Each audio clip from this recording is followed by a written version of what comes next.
So starting with the hair, I just curled my hair using this GHD Creative Curl Wand, and I also used my hair straightener a little bit just to straighten out any kinky bits and do the ends. For makeup I use this Lancome 24-hour foundation, and I just put that all over the face using my EXO beauty brush, which is looking a little bit sad because it's lost its handle, but it does the job. Next for concealer I used a Collection concealer and this Maybelline Age Rewind concealer, and I used the Collection one just on any blemishes or scars and things under my eyes, and then a little bit of the Age Rewind concealer under the eyes as well for a brightening effect. To make my eyeshadow last longer I used some MAC Painterly Paint Pot on my eyelids, and then I set everything down on my face with some of my Rimmel Stay Matte powder.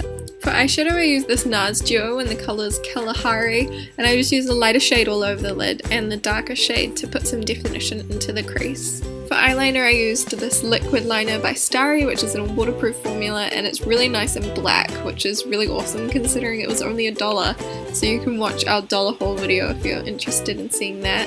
So then I just curled my lashes like usual and put on the Falsies mascara by Maybelline, which is my absolute favourite.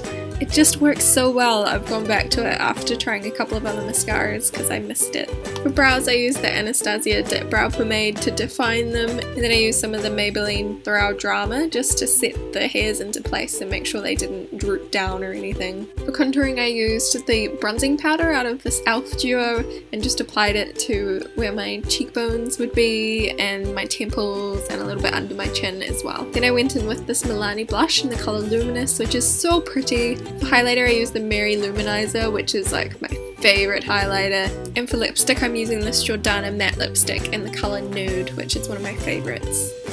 And this is the final look. Hair, makeup done, now for the outfit. For jewellery I wore my Pandora bracelet with my usual rings, so one's by Pandora and one's by Karen Walker. I also wore my Coco Mademoiselle perfume, which smells really pretty. My shoes are some random brand, I don't know where they're from, but they're like a nude Italian leather. And I also wore this dress that I made, which we have a vlog about if you're interested in watching that. But this is the final look, so I hope you enjoyed the video, give it a like if you did, and we will see you in the next one. Bye! Woo! Happy New Year! So it is now officially 2016, which is kind of crazy, kind of exciting. But for now we're going to be talking about all of our favourite things from 2015, from fashion to beauty to books to everything. And yeah, let's get into it.